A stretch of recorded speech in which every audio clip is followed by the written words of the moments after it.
Mak saya itu saya ingat sekali bawa map merah. Mak tu. Lalu balik berkaca-kaca mata. Us kau tak terima di SD. Dengan map merah. Ujung-ujung mak saya tengok salah saya biar saya tak ada minder. Nanti mak panggilkan guru privat. Kata. Nanti dibuatkan raport. Kata. Dibuatkan papan tulis. Mak saya itu pengen membahagiakan saya. Gitu, biar saya masukkan sekolah. Saking saya pernah merasa down dengan diri saya. Itu mungkin memang di zaman SMP, SMA yang kayak jujur-jujur nih. Mungkin mak saya pun tak tahu dengan rahasia ini. Mungkin konten saya pun tak tahu. Mungkin di konten inilah nih saya curhat nih. Saya sampai pernah mau coba bunuh diri. Buat kawan-kawan yang disabilitas tuh jangan berpikirlah bahwa kita nih tidak bisa bersaing dengan manusia normal. Tidak. Selama kita gali potensi kita, kita tahu apa kelebihan kita, insya Allah kita akan bisa melanjuti semua.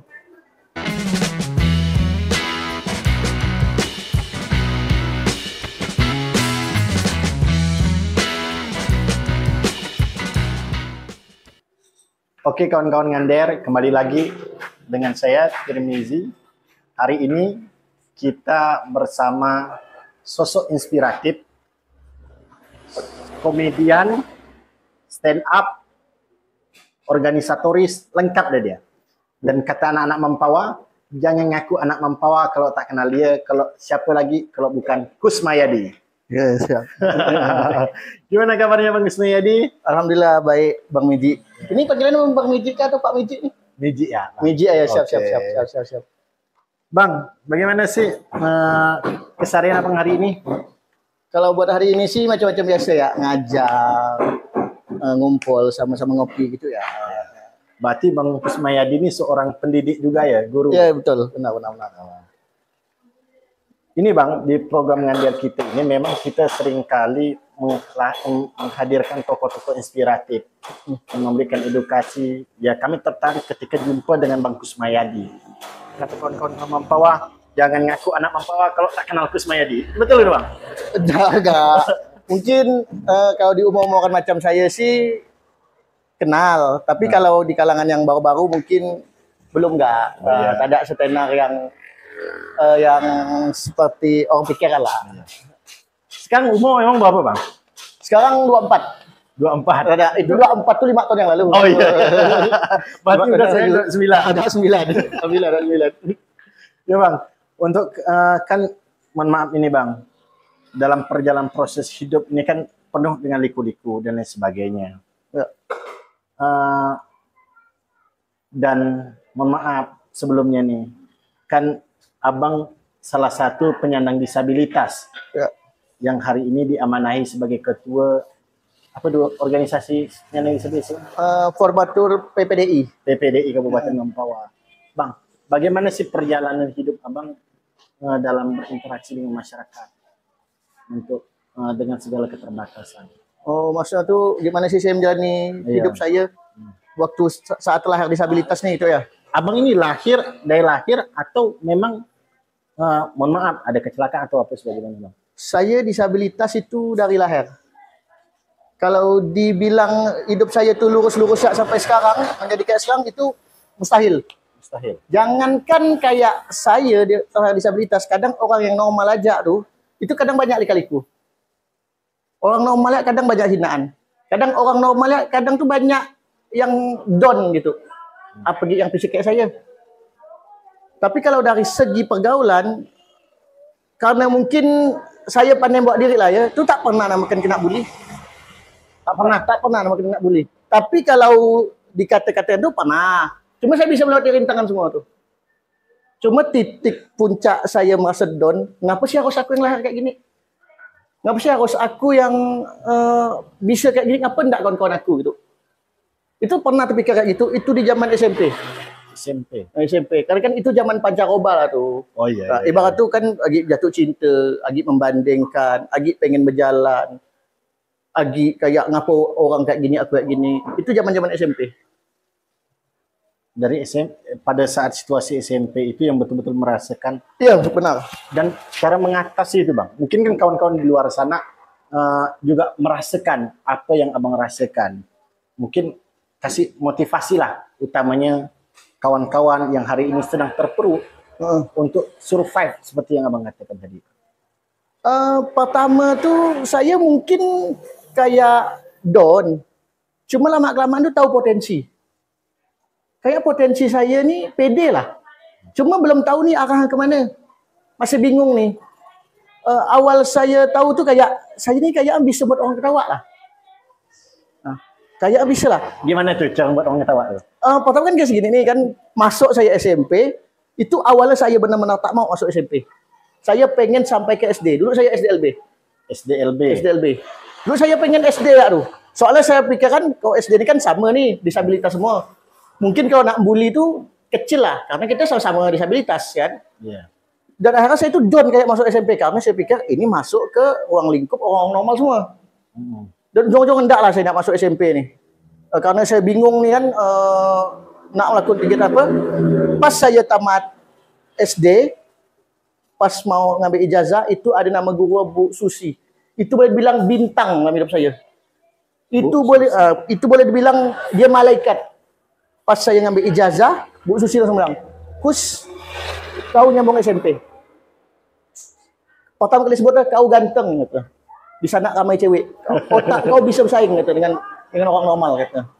Saya kabar saya enggak. Kenapa? Karena udah telanjang down. Kalau kata-kata Bu Susi tadi yang betul-betul mengena ke hati abang hingga sehari ini bisa survive sekarang itu apa bang? Belum, itu saya masih belum mau tuh. Masih mau? Masih belum mau. Saya masih enggak nak masuk SMP karena saya takut kena bully. Saya takut nak bully. Ujung-ujungnya saya tuh Kus nyambung SMP. Saya tetap berkabar enggak. Lalu dia bilang, Kus hanya 3 hari mungkin orang yang ngolok-ngolok kau. Yang mungkin memperhatikan kau jadi pusat perhatian. Kau saat ini lebih dari 3 hari kau berhenti gitu. Kau datang ibu gitu. Tak mungkin orang selama nak menghina kau, nak memperhatikan kau, tak mungkin gitu.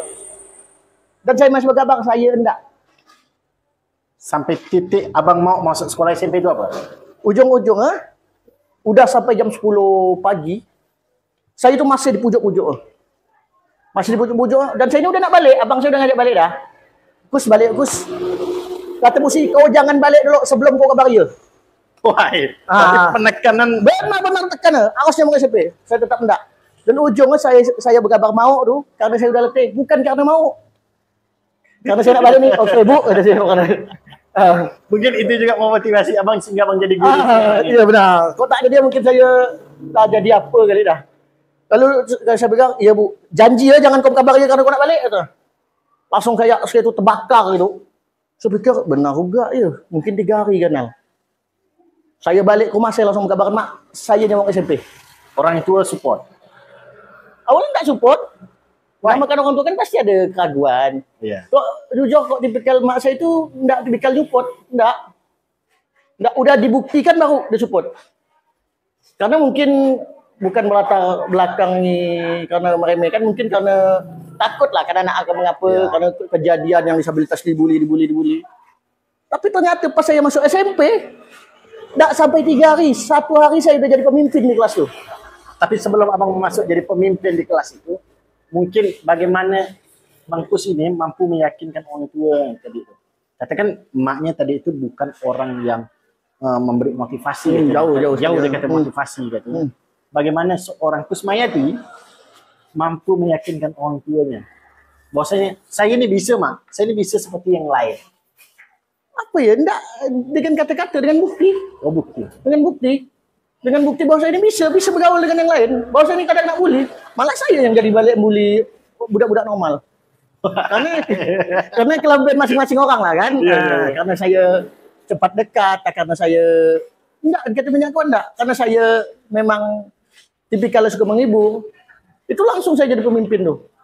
Semenjak itu saya langsung yakin bahwa dunia tuh enggak sejak apa yang saya pikirkan. Bahwasanya dunia ini tak sesuai dengan ekspektasi saya. Emang ekspektasi dulu gimana? Ekspektasi saya itu kena bully, kena katakan seperti film-film tuh, salah cacat. Enggak sama sekali.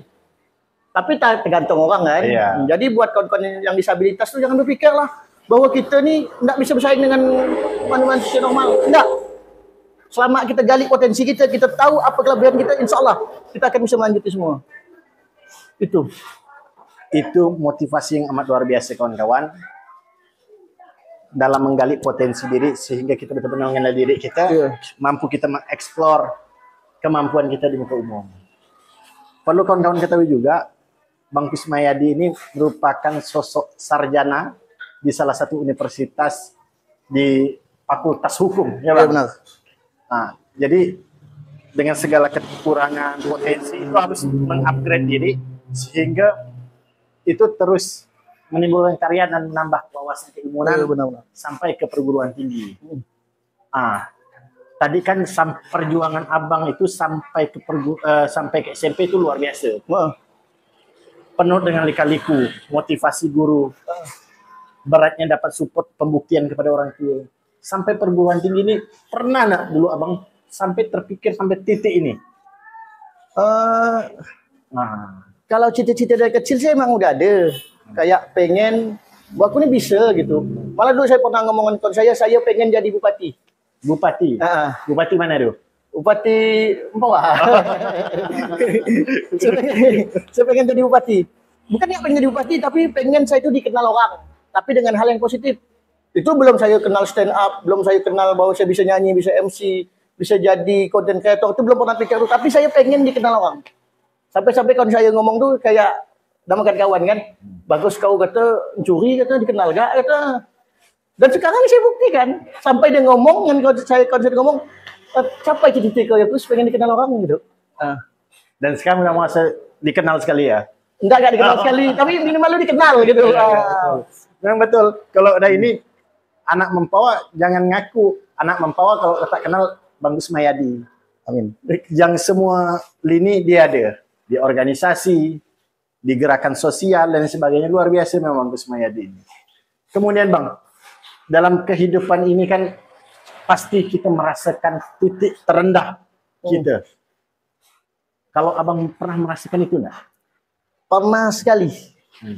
Saking saya pernah merasa down dengan diri saya, itu mungkin memang di zaman SMP, SMA yang kayak jujur-jujur nih. Mungkin mak saya pun tak tahu dengan rahasia ini.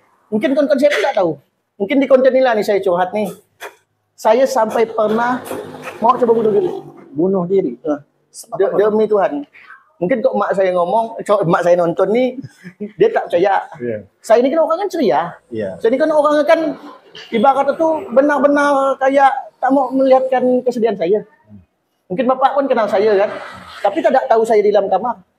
Tak tahu saya di saat seorang. Saya manusia. Saya bukan ibarat itu jin atau punya hati batu. Saya pernah sampai mau melakukan percobaan bunuh diri. Karena saya saking tak kuatnya, apa rasaku? Itu dalam hal apa Bang? Sehingga sampai titik kita rasakan titik itu sampai mau bunuh diri. Itu kan pasti problemnya luar biasa besar. Apakah cuman kedibully kawan itu? Kalau masalah bully enggak, cuma kan masa-masa SMP itu masa-masa kayak membandingkan diri kita dengan orang lain. Itu pasti dirasain semua orang. Kalau saya hidup di lingkungan disabilitas, mungkin saya bisa bercermin orang di bawah saya. Sedangkan saya hidup di lingkungan orang-orang yang penuh di atas saya. Selogikanya seperti itu. Jadi saya tuh pernah sampai trauma dengan malam. Setiap malam tuh saya tuh kayak menung gitu. Ngapa harus saya? Saya tuh menung gitu. Saya kayak, ngapa sih aku? Itu saya tuh menung tuh sampai saya takut dengan malam. Tiap malam saya nangis. Tiap malam nangis. Tapi setelah udah keluar kamar saya kayak ceria. Jadi orang tuh nggak tahu kegelisahan saya. Saya pernah makan obat kadaluarsa. Makan obat kadaluarsa? Saking saya pengen mengakhiri hidup saya. Cuma saya tak ngomong. Kenapa? Karena saya itu dianggap orang itu ceria ya. Saya tidak ada tempat untuk curhat. Saya tak ada tempat untuk bercerita bahwa saya ini kayak gini. Itu di titik di mana saya kayak merasakan jatuh cinta. Di mana saya merasakan titik orang berjalan saya tak ada. Di mana orang jalan normal saya tak ada. Di mana orang berkawan saya tak ada. Itu. Jadi kalau orang bilang saya ini hanya ceria, enggak, saya pernah di titik terendah. Di mana saya bingung untuk cari kerja ke mana, apakah saya diterima di masyarakat ke depannya. Jadi abang cara mengatasi tadi itu, kan di titik yang terendah sama sekali. Sampai mau melakukan pencobaan pembunuhan diri, sampai minum obat kadaluarsa tadi kan. Abang memotivasi diri sendiri itu hingga seperti ini ya sekarang ini. dengan berjalannya waktu kayak saya tuh udah bisa melihat potensi saya. Jadi hidup saya itu kayak ada grafik kan gitu. Jadi pertama enggak ada kawan, lama-lama ada temu orang-orang baik itu yang bisa mempermudah hidup saya. Habis itu ketemu orang-orang yang bisa kayak bisa bahagiakan saya. Pertama kawan-kawan saya yang bisa menerima saya apa ada. Jadi ekspektasi saya itu terpatahkan oleh fakta. Jadi sebenarnya saya berpikir mungkin tak ada kawan mau bukan dengan saya. Ternyata ada. Mungkin saya tak bisa sekolah ni karena kendaraan. Tapi ternyata ada kawan baik yang mau jemput. Mungkin saya ni tidak bisa lah sampai SMP karena dia ngolok. Ternyata enggak. Kejanggalan mati masih ada sedih tu. Tapi ujung-ujungnya kayak ternyata Tuhan ini maha baik gitu. Enggak seperti yang saya pikirkan. Itu sih yang membuat saya jadi motivasi. Luar biasa kawan-kawan. Tadi motivasi tuh untuk kita semua. Bahwasanya kita harus berpikiran positif terhadap apa yang kita jalani hari ini. Benar. Karena belum tentu apa yang kita pikirkan itu menjadi realitas kenyataan. Benar. Begitu ya, Bang Benar, Kus? benar. Lalu kemudian Bang Kus, sampai hari ini Bang Kus dikenal orang Mempawah. Itu titik start mulai awalnya itu gimana tuh? Kalau tadi kan dari perjalanan hidup sampai titik terendah Bang Kus. Kalau sampai start mulai awalnya Bang Kus bisa dikenal orang Mempawah, dikenal anak-anak Mempawah itu gimana? Awalnya tuh saya tuh suka-suka. Lebih ke hobi. Pertama kali saya debut, saya dikenal orang Mempawah. Bukan dikenal orang Mempawah sih. Maksudnya tuh ada kawan lah di Mempawah tuh. Pertama kali itu saya kan kuliah. Lalu di kuliah tuh ospeknya ada lomba stand up komedi. Kebetulan saya nih suka jadi badut di kelas. Jadi saya ini diikut kalah stand up tuh. Itu kuliah. Di kuliah. Semenjak kuliah tuh juara ternyata saya stand up tuh. Sampai itu juara tingkat apa tuh Bang? Kampus. Dekat kampus, satu kampus juara dan akhirnya saya itu kayak dikenal lah di kampus tuh karena saya juara stand up kan. Lama-lama ujung-ujungnya stand up tuh viral di Indonesia nih. Lalu kayak coba di KPKP.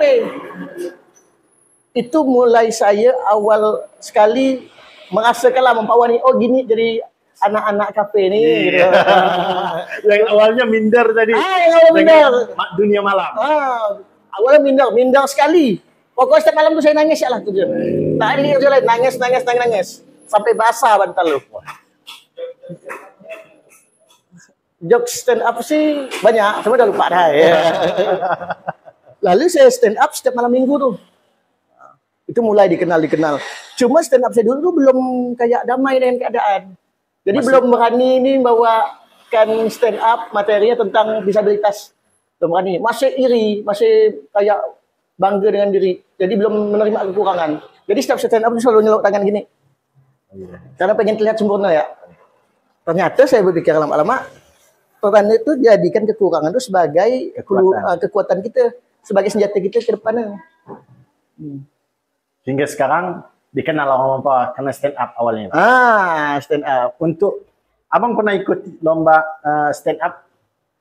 Lomba stand up saya pernah ikut Pegas di IAIN, itu seprovinsi. Sekalbar itu juara 3. Lalu ikut di kafe apa namanya tuh, itu juara 4. Habis itu di STAIM itu juara 1. Saya tak pernah juara Bang. Saya letih rasanya ikut tapi tak mau dapat juara. Abang cocok jadi jadi yang gagal ya nanti. Dari masa nyebutkannya kan. Jadi udah jadilah bawa itu ya. Amin. Nah kemudian Bang, saya bingung juga nih Bang Kusmayadi ini. Mau dibilang konten kreator, iya. Guru, nice katanya kan. Hari ini menjadi seorang guru memang. Iya.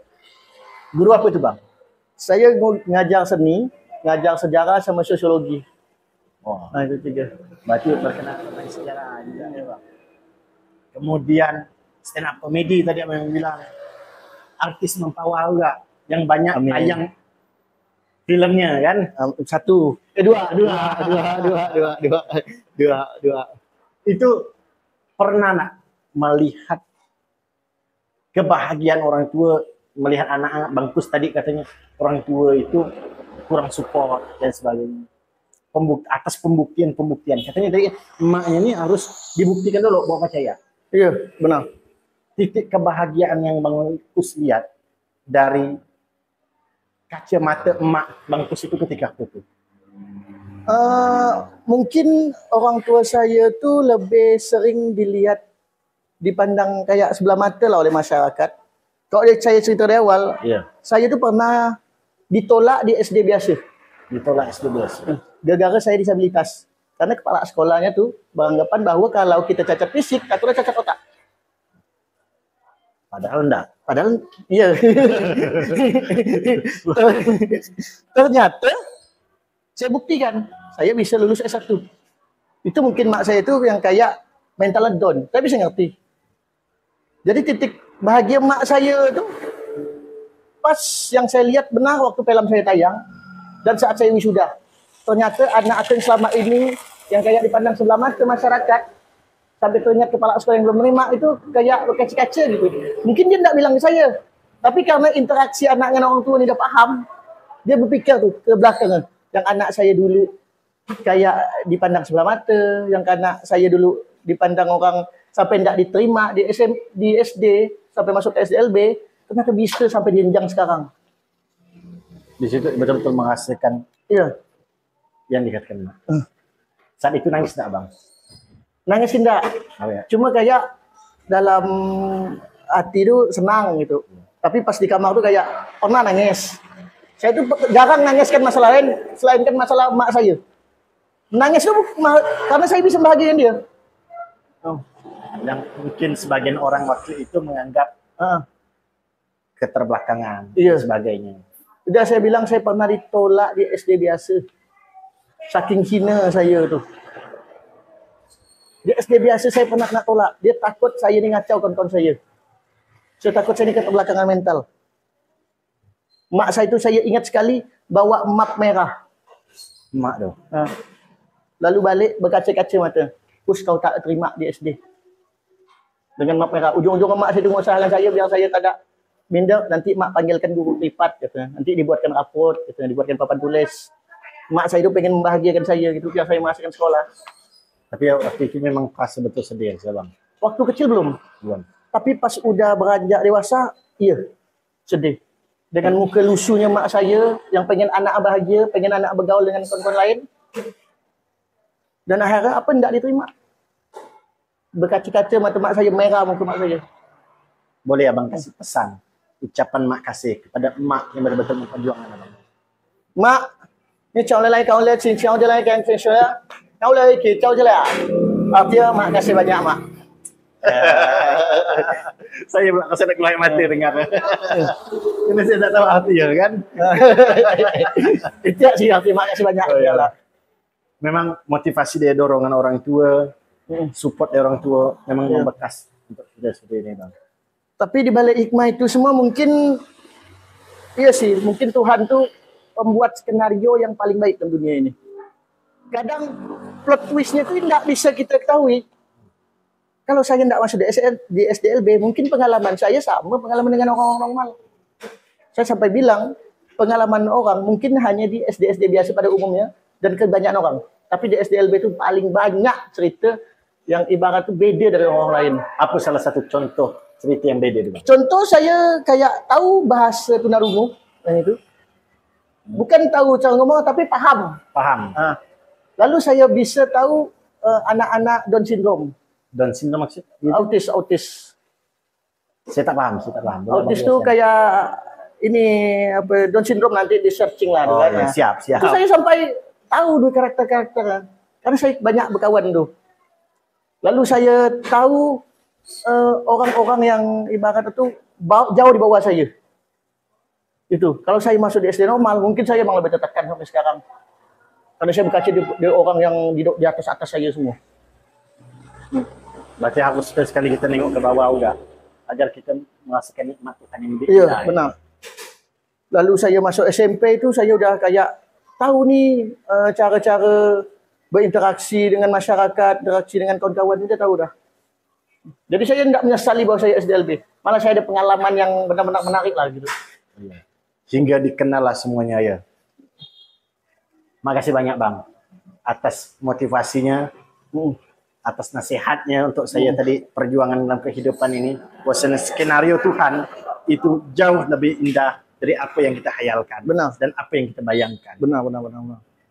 Sebagai closing statement Bang, mengajak dan menghimbau kepada kawan-kawan semua, bahasa yang itu biar saya kesannya agak tegang sedikit, kenapa?